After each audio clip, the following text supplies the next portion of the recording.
Muy buenas a todos, soy Oliver y hoy os traigo 30 pruebas de que la Tierra es plana. 1. Si la Tierra fuera una esfera, deberíamos poder observar su curvatura en el mundo físico real. Sin embargo, todas las pruebas y experimentos que se han realizado para intentar detectar esta supuesta curvatura han dado un resultado nulo. El modelo heliocéntrico oficial dice que la Tierra es una esfera de 40.000 kilómetros de circunferencia. Si esto fuera cierto, el horizonte debería desaparecer de la vista a un ritmo de 8 pulgadas por cada milla de distancia al cuadrado. Samuel Birley Robotham, inventor y escritor inglés, explica este principio en su libro Zetetic Astronomy, Earth Not a Globe. Si la Tierra es un globo de 40.000 kilómetros de circunferencia, la superficie de todas las aguas debe presentar cierto grado de curvatura, ya que cada parte debe ser un arco del círculo total terrestre. Desde la cima de cualquiera de estos arcos habrá una curvatura o caída de 8 pulgadas en la primera milla de distancia. En la segunda milla habrá una caída de 32 pulgadas, en la tercera milla 72 pulgadas y así sucesivamente. La fórmula para calcular la curvatura desde el nivel del mar es 8 multiplicado por la distancia en millas al cuadrado. En cambio, si el observador se encuentra en un punto superior al nivel del agua, la fórmula cambia y es la siguiente. En Cambridge County, Inglaterra, hay un canal artificial de 32 kilómetros de largo llamado Old Bedford. Samuel Robotham puso allí un barco con una bandera a 1,5 metros por encima del nivel del agua. El barco navegó hasta Welney Bridge, a 9,6 kilómetros en línea recta desde donde se encontraba Robotham. Este se colocó en medio del canal con un telescopio que estaba a 20 centímetros sobre el nivel del agua. Robotham miró por el telescopio y comprobó que el barco y la bandera eran perfectamente visibles durante todo el trayecto. Si la Tierra fuera un globo de 40.000 kilómetros de circunferencia, la trigonometría esférica dicta que la punta de la bandera que había en el barco, situada a 1,5 metros sobre el nivel del agua, hubiera estado escondida detrás de 3,5 metros de curvatura. Sin embargo, ese no fue el caso, sino que la bandera pudo ser observada en su totalidad a lo largo de los 9,6 kilómetros. Robotham realizó más experimentos similares en el canal y concluyó que no había ninguna curvatura en la superficie terrestre. Hoy en día hay miles de vídeos en YouTube replicando este experimento, y todos muestran objetos en la distancia que no deberían ser visibles si la Tierra fuera una esfera de 40.000 kilómetros de circunferencia. 2. El fotógrafo Joshua Nowicki realizó el 5 de mayo de 2016 un timelapse de la ciudad de Chicago desde el Whitecomb Senior Living Community en St. Joseph, Michigan. La distancia entre ambos puntos es de 60 millas, es decir, 96 kilómetros, y el fotógrafo se encontraba a 1,80 metros sobre el nivel del mar. Usando el segundo cálculo trigonométrico anteriormente explicado, nos sale que entre el punto en el que estaba el fotógrafo y la ciudad de Chicago habría una caída de curvatura de 650 metros, por lo que cualquier edificio que tuviese una altura menor a 650 metros estaría completamente oculto tras la curvatura terrestre. El edificio más alto de Chicago es el Willis Tower, con una altura de 442 metros, por lo que la parte más alta del edificio debería estar oculta tras 208 metros de curvatura. El timelapse muestra claramente todos los edificios enfocados prácticamente al completo, probando que no hay ninguna curvatura en la superficie terrestre. Después de que este timelapse y otras fotografías de Joshua Nowicki salieran a la luz, varias cadenas de televisión norteamericanas se apresuraron desesperadamente a decir que lo que se ve en las fotografías, en las imágenes, es en realidad un espejismo. Es decir, que las imágenes en realidad eran producto de la refracción de la luz. Dicen que la diferencia de temperaturas en la atmósfera hace que la luz se doble en el horizonte y cree una ilusión óptica. El problema de esta forzada explicación es que los espejismos se diferencian por presentar una imagen claramente distorsionada o invertida, y en el timelapse de Nowicki se puede ver la ciudad de Chicago durante 15 o más horas seguidas, con una imagen nítida y detallada. 3. Desde la costa de Ohairo Bay, en Nueva Zelanda, se pueden ver y fotografiar las montañas de Kaikoura, que están a 130 kilómetros de distancia. Si la Tierra fuera una esfera de 40.000 kilómetros de circunferencia, la curvatura terrestre taparía unos 1.500 metros de estas montañas. 4. Desde la isla de Oahu se puede ver la isla de Kauai, tal y como confirma Terry Robinson con numerosas fotografías y grabaciones tomadas a 60 metros sobre el nivel del mar. La distancia entre ambas islas es de 174 kilómetros, y el punto más elevado de Kauai es el pico Kawaikini a 1.598 metros sobre el nivel del mar. Una vez calculada la supuesta caída de curvatura que tendríamos que observar, nos salen 2.354 metros, por lo que desde Oahu no se podría ver nada que estuviera en la isla de Kauai y que no estuviera por encima de los 2.354 metros. Sin embargo, el punto más alto, el pico Kawaikini, está a tan solo 1.598 metros, por lo que faltarían 756 metros para que pudiera ser visto desde Oahu.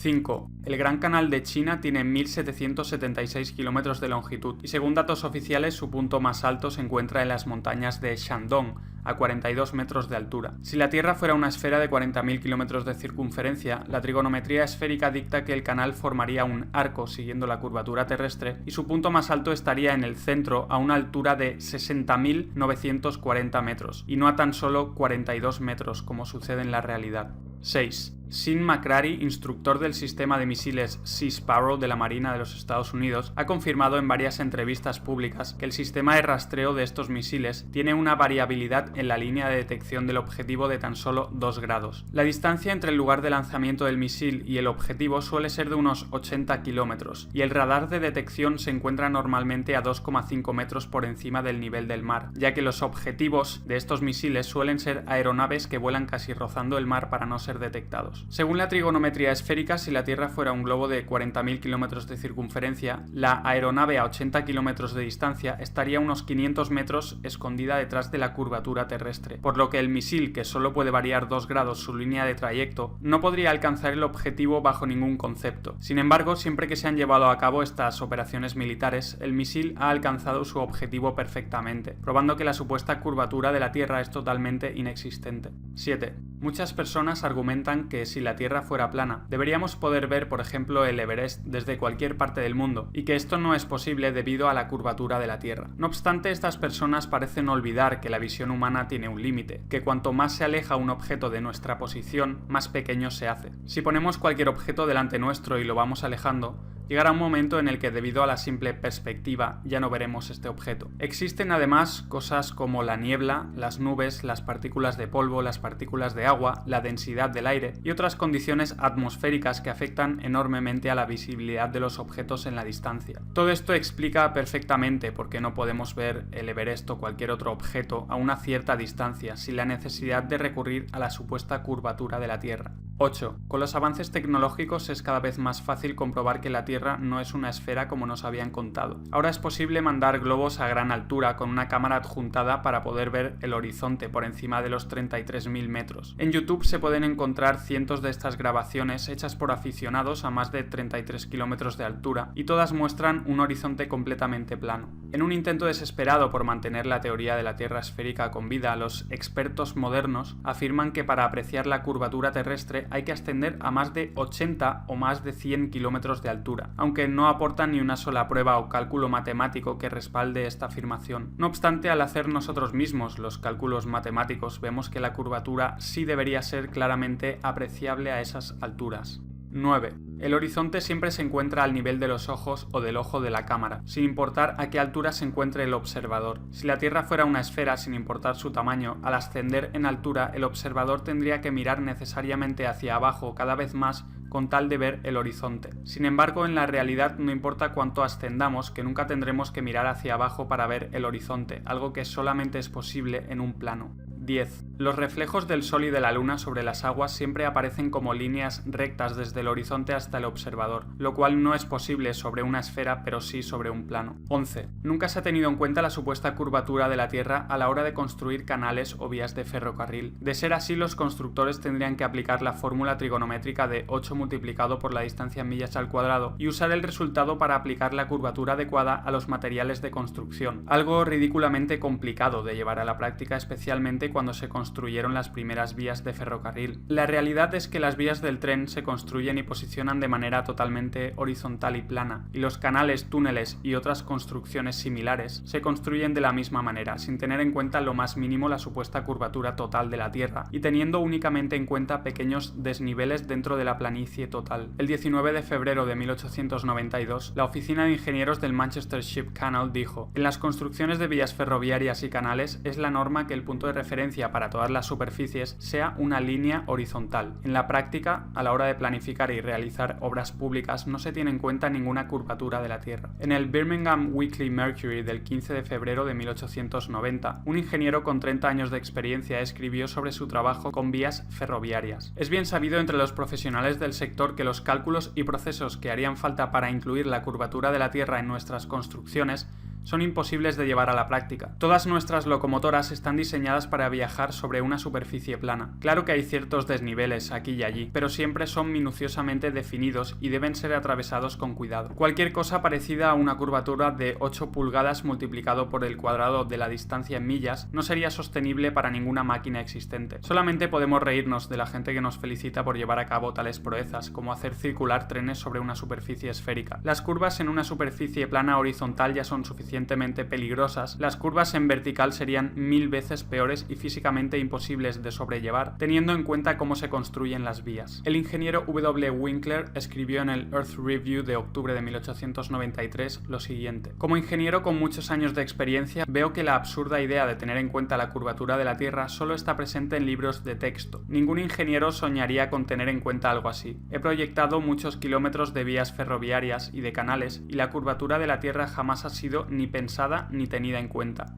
12. El canal de Suez que conecta el Mar Rojo con el Mediterráneo mide 163 kilómetros de largo y forma una superficie de agua plana desde su inicio hasta el final. La supuesta curvatura de la Tierra no fue tenida en cuenta para su construcción, omisión la cual, de existir esta curvatura, hubiera producido resultados desastrosos en la construcción del canal. 13. Casi todo el Gran Canal de China, 1700 kilómetros, fue construido durante la dinastía Sui en el año 609, 1000 años antes de que apareciera la teoría heliocéntrica de Copérnico. Si la Tierra fuera una esfera, la construcción y posterior funcionamiento de este canal hubieran sido imposibles. El canal sigue estando operativo en la actualidad. Tendrían que haber aplicado la fórmula de 8 multiplicado por la distancia en millas al cuadrado para calcular la curvatura de la Tierra y curvar adecuadamente los materiales de construcción para que el canal de 1700 kilómetros de longitud se adaptara a la curvatura de la Tierra, algo impensable en el año 609. 14. Desde la antigua Grecia se ha usado el argumento de que la parte de abajo de los barcos desaparece primero de nuestra vista cuando estos se alejan en el mar debido a la curvatura de la Tierra. Sin embargo, hoy en día podemos comprobar mediante cámaras y telescopios que eso no es cierto. Al hacer zoom veremos la totalidad del barco, incluida la parte de abajo, probando así que el barco nunca desaparece debido a la curvatura terrestre, sino que desaparece de nuestra vista por una simple cuestión de perspectiva.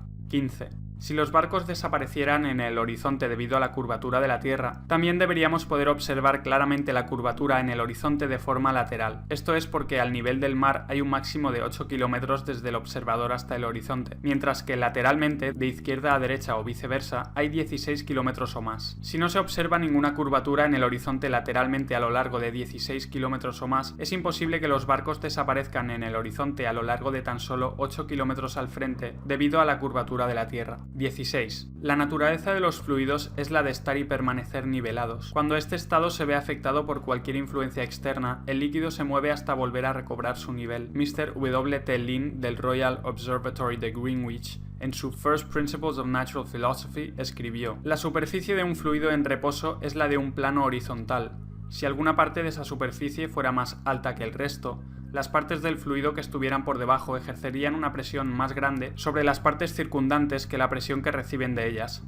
por lo que habría un movimiento de las partículas hasta que ninguna estuviera más elevada que las demás, es decir, hasta que la superficie del fluido fuera un plano horizontal. Si la Tierra fuera una esfera, la superficie de las aguas debería presentar cierto grado de curvatura, pero lo que vemos en la realidad es que las aguas están totalmente niveladas, mares, ríos, lagos, etc. Una Tierra plana es congruente con la propiedad física del agua, de buscar y mantener su nivel, pero una Tierra esférica no lo es. William Thomas Weisman en The Earth an Irregular Plane escribió: la superficie de todas las aguas está perfectamente nivelada, siempre y cuando no se vea agitada por causas naturales como vientos, mareas, terremotos, etc. Esto es evidente para cualquier persona razonable que sepa usar la vista. 17. El río Nilo tiene una longitud de 6.800 kilómetros. Si la Tierra fuera una esfera de 40.000 kilómetros de circunferencia, según la trigonometría esférica, la primera mitad de este río, 3.400 kilómetros, debería estar fluyendo hacia arriba por una cuesta de 800 kilómetros de altura. Sin ningún tipo de fuerza que la impulse, el agua nunca fluye hacia arriba. En este caso, el nacimiento del Nilo se encuentra en el río Cajera, a una altura de 2,7 kilómetros, por lo que es imposible que el río tenga la fuerza suficiente como para subir una cuesta de 800 kilómetros de altura. Algunas personas dicen que en realidad el Nilo no fluye hacia arriba, porque en el espacio no hay ni arriba ni abajo. Lo que parecen olvidar es que el río Nilo se encuentra dentro de la Tierra y no en el espacio exterior. Algunos también dicen que la gravedad atrae al río Nilo hacia el centro de la Tierra y que por eso es capaz de fluir hacia hacia arriba. Lamentablemente el comodín de la gravedad no funciona, ya que si la gravedad puede hacer que un río fluya hacia arriba por una cuesta de 800 kilómetros, debería poder hacer lo mismo con todas las demás aguas del mundo. Uno solo tiene que pensar si alguna vez ha visto el agua fluir hacia arriba sin alguna fuerza que la impulse. La respuesta evidentemente es no. Tal sinsentido va en contra de las leyes de la física y del sentido común. El Nilo fluye hacia abajo hasta desembocar en el mar como todos los demás ríos. Esto no es posible en una tierra esférica donde el Nilo debería fluir hacia arriba por una cuesta de 800 kilómetros, pero sí es lógico y posible en una tierra con la superficie plana, donde cualquier desnivel, en este caso el río Cajera a 2,7 kilómetros de altura, permitirá que el río fluya hacia abajo hasta desembocar en el mar. 18. En el año 240 a.C., Eratóstenes calculó la circunferencia de la Tierra y supuestamente probó que era esférica usando dos palos situados a una distancia concreta, midiendo la diferencia de longitud de las sombras que proyectaban estos dos palos. Este experimento se basaba en que los rayos del Sol entraban a la Tierra en ángulos paralelos, como cabría esperar si el Sol estuviera a 150 millones de kilómetros de distancia. Sin embargo, esta supuesta prueba de la esfericidad de la Tierra contradice el hecho observable de que los rayos del Sol forman ángulos convergentes creando una pirámide a través de las nubes, lo que se llaman rayos crepusculares. La explicación oficial de los rayos crepusculares es que la atmósfera terrestre refracta la luz solar y por eso se crea la forma piramidal. Si este fuera el caso, la prueba de los dos palos de Eratóstenes no sería válida, ya que se basa precisamente en que la luz solar entra en ángulos paralelos. Esto nos lleva por tanto a dos posibilidades. 1. Que la atmósfera refracta la luz solar, pero Eratóstenes estaba equivocado sobre la esfericidad y el tamaño de la Tierra. O 2. Eratóstenes tenía razón, pero la atmósfera no refracta la luz solar y por lo tanto los rayos solares crepusculares prueban que el Sol está muy cerca. Cualquiera de las dos opciones presenta un grave problema para el modelo heliocéntrico. 19. Si la Tierra fuera una esfera de 40.000 kilómetros de circunferencia, un avión comercial volando a una velocidad media de 800 kilómetros por hora debería inclinar el morro del avión hacia abajo para compensar un ascenso de 846 metros cada minuto y así poder volar paralelo a la Tierra. Si no lo hiciera, después de una hora de haber despegado, el avión se encontraría unos 50 kilómetros más arriba de lo esperado y seguiría ascendiendo unos 50 kilómetros cada hora hasta llegar al espacio exterior. Sin embargo, los pilotos jamás tienen que realizar tal maniobra compensatoria, sino que cuando el avión llega a su techo absoluto, es decir, la mayor altitud a la que un avión puede mantener el vuelo nivelado, el piloto simplemente mantiene su trayectoria de forma nivelada sin preocuparse de tener que ajustar el morro del avión para no acabar en la órbita espacial. 20. Muchos vuelos comerciales realizan rutas que no tienen ningún sentido en el modelo de la Tierra esférica, dando vueltas enormes y ridículas en vez de escoger el camino más corto en línea recta para ir de una ciudad a otra. Ejemplos de estos vuelos son los de Seattle-Dubái, Londres-Tokio, Moscú-Los Ángeles, Moscú-Nueva York, San Diego-Londres, San Francisco-Múnich, Tokio-Frankfurt o Toronto-El Cairo. Sin embargo, estas rutas ridículas e inexplicables en el modelo esférico tienen todo el sentido del mundo cuando son proyectadas sobre el mapa de la Tierra plana, donde vemos que en realidad son líneas rectas entre las ciudades mencionadas. 21. Un argumento común usado en contra de la teoría de la Tierra plana es el de decir que los vuelos en el sur no cuadrarían en el mapa plano. Por ejemplo, los vuelos de Santiago de Chile Auckland o Santiago de Chile Sydney, en vez de tardar 13 o 14 horas, tardarían el doble o el triple en el mapa de la Tierra plana, ya que en este mapa parece que las dos destinaciones estén muy separadas. Sin embargo, esta afirmación es completamente errónea, ya que el mapa de la Tierra plana, el mapa de Gleason o azimutal, es equidistante. Esto quiere decir que cada celda que se ve en el mapa representa la misma longitud y anchura que las demás celdas, por lo que las celdas que parecen tan grandes en la parte exterior del mapa, es decir, en el sur, en realidad son iguales a las que hay en el centro, es decir, el norte. Cada celda en el mapa representa unos 1.300 kilómetros de ancho y 2.500 kilómetros de alto. Una vez sabido esto, vemos que la distancia entre Santiago de Chile y Auckland es de 9.700 kilómetros en ambos mapas, por lo que los tiempos de vuelo en el sur cuadran perfectamente en el mapa de la Tierra plana. 22. Las autoridades dicen que la Antártida es el continente de hielo situado en el extremo sur del globo terráqueo. La realidad, no obstante, es que la Antártida es la circunferencia exterior de hielo que rodea a la Tierra. En la Antártida se encuentran los grandes muros de hielo que rodean a la Tierra y hacen de recipiente para los océanos. Mucha gente se pregunta dónde está el borde de la Tierra plana, pero teniendo en cuenta que la Tierra está rodeada por estos enormes muros de hielo, hablar de un borde de la Tierra carece de sentido. 23. Si la Tierra fuera una esfera, no habría muchas diferencias en el periodo de un año entre el clima del Ártico en el norte y el clima del Antártico en el sur. Sin embargo, encontramos que en el Ártico existen unas 130 especies de mamíferos, 280 especies de aves, 3.000 especies de insectos, 450 especies de peces, algunos reptiles y anfibios y cerca de 3.000 especies de flora o vegetación. Por el contrario, en el Antártico la fauna es muy escasa y se encuentra casi en su totalidad en el océano. La única especie que pasa el invierno antártico sobre el hielo es el pingüino emperador. La flora es prácticamente inexistente y se reduce a algunos musgos, algas y líquenes. En Islandia, que se encuentra a 65 grados latitud norte, hay cientos de especies de aves y decenas de especies de mamíferos terrestres como zorros árticos, osos polares, renos, bisones, ratas y ratones, ovejas, pollos, reses, cabras, perros, ponis islandeses o conejos. En cambio, en las islas Georgias del Sur, a 54 grados latitud sur, no hay ninguna especie de mamífero terrestre y tan solo se pueden ver algunas focas en la zona. En adición, el Polo Norte es sustancialmente más caliente que el sur, con temperaturas medias en invierno de menos 34 grados centígrados y en verano de 0 grados, mientras en el sur la temperatura media en invierno es de menos 65 grados centígrados y en verano de menos 25 grados. El sol se comporta muy diferente entre sitios de la misma latitud dependiendo de si estamos en el norte o en el sur del Ecuador. Los días más largos de verano en el norte son mucho más largos que en el sur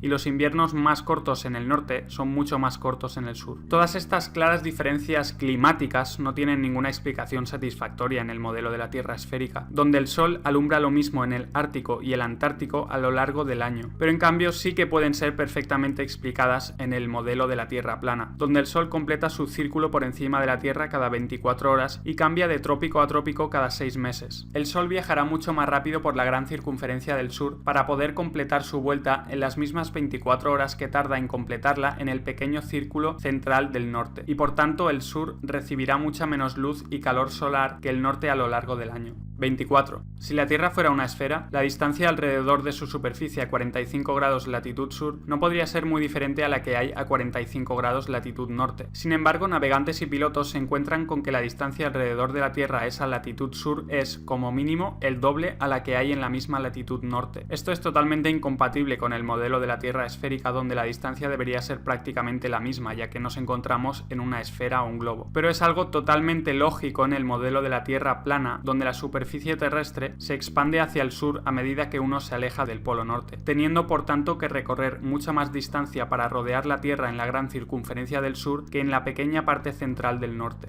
25. El Polo Sur es un lugar necesario dentro del modelo de la Tierra esférica, ya que sería el punto opuesto al Polo Norte en el globo terráqueo. Sin embargo, la única prueba de su existencia son unas banderas, un palo con una esfera metálica encima y vídeos e imágenes que supuestamente han sido tomadas allí. No obstante, las banderas, la bola metálica y todas las imágenes y vídeos se podrían haber hecho en cualquier punto aleatorio de la Antártida, que la Tierra plana es la gran circunferencia de hielo del sur. Por tanto, unas cuantas banderas e imágenes tomadas en un lugar helado no son ninguna prueba de que haya un polo sur en una Tierra esférica. 26. Si la Tierra fuera una esfera con dos polos magnéticos iguales y opuestos, el polo norte y el polo sur, deberían existir brújulas que apuntaran con su aguja magnética siempre al norte y brújulas que apuntaran siempre al sur. De hecho, una brújula que apuntara siempre al polo sur sería preferible para los viajeros que se encontraran en el hemisferio sur. La realidad, no obstante, es que no importa lo cerca que se sitúe uno del polo sur, que una brújula siempre apuntará al norte con su aguja magnética, algo que no tiene sentido en el modelo de la Tierra esférica donde hay dos polos magnéticos. En el modelo de la Tierra plana, en cambio, esto es perfectamente lógico, ya que no existe el polo sur, sino que solo existe el polo norte magnético situado en el centro de la Tierra. 27. Una supuesta prueba de que la Tierra es esférica es la posibilidad de dar la vuelta al mundo partiendo desde un punto y volviendo a él. No obstante, esto puede ser igualmente logrado en la Tierra plana, volando o navegando alrededor del círculo terrestre, teniendo siempre el norte a nuestra derecha o el norte a nuestra izquierda. En la Tierra plana, el polo norte se sitúa en el centro del círculo terrestre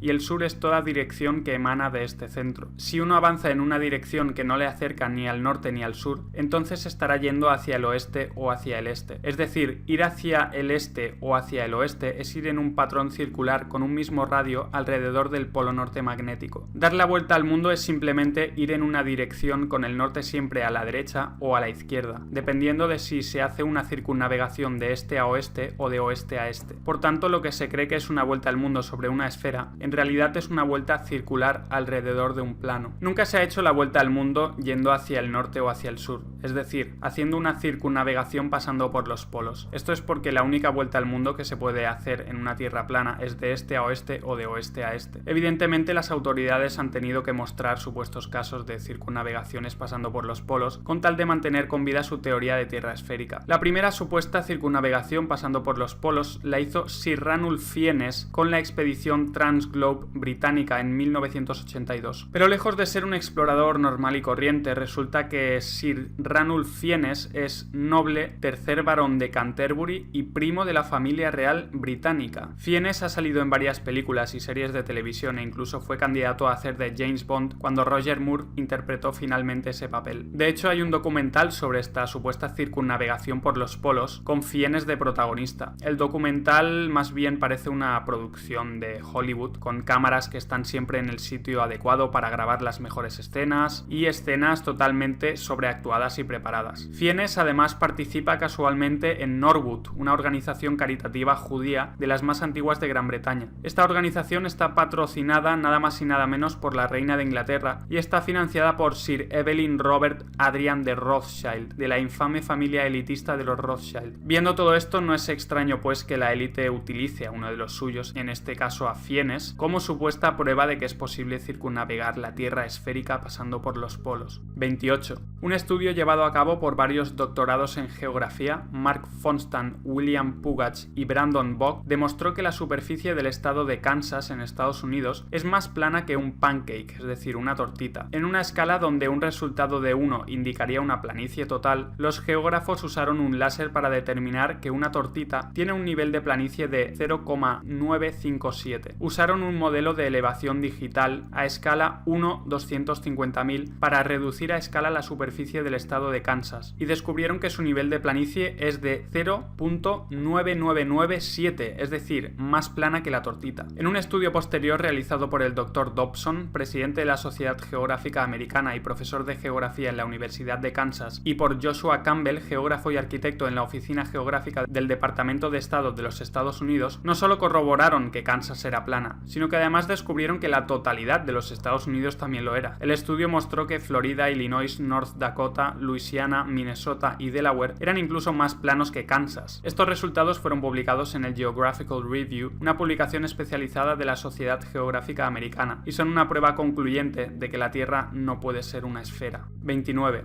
En el año 2012, Felix Baumgartner realizó un salto patrocinado por Red Bull, en el que batió varios récords al lanzarse en caída libre desde los 39.000 metros de altura, después de haber ascendido en globo tripulado a la estratosfera. Muchos dicen que la grabación de este evento es una prueba de que la Tierra es esférica, ya que la cámara que había en el exterior del globo tripulado mostraba una Tierra con una gran curvatura en el horizonte. Sin embargo, la curvatura que muestra la grabación, demasiado exagerada incluso para el modelo esférico, se debe a que la cámara era una GoPro que usaba la lente ojo de pez, la cual curva la imagen de una forma muy notoria. Por el contrario, la cámara que había en el interior del globo tripulado usaba una lente normal y mostraba un horizonte completamente plano y al nivel de los ojos a una altura aproximada de 39.000 metros, probando que el horizonte en realidad es totalmente plano. 30. El modelo oficial también afirma que debajo de la superficie terrestre hay varias capas: la corteza, el manto superior, el manto, el núcleo externo y el núcleo interno. Sin embargo, la existencia de estas capas se vuelve altamente improbable, teniendo en cuenta que la mayor excavación que se ha realizado en la historia de la humanidad es la del pozo superprofundo de Kola, a una profundidad de tan solo 12.262 metros. ¿Cómo pueden saber lo que hay más allá de esa profundidad? Lo cierto es que no lo saben, y la única razón por la que creemos que vivimos en una esfera con un núcleo en el centro es porque lo hemos visto en dibujos y gráficos hechos por ordenador. Si eres nuevo al canal, suscríbete, ya que seguiré hablando sobre estos temas. Y como siempre, muchas gracias a todos por estar ahí y hasta el próximo vídeo.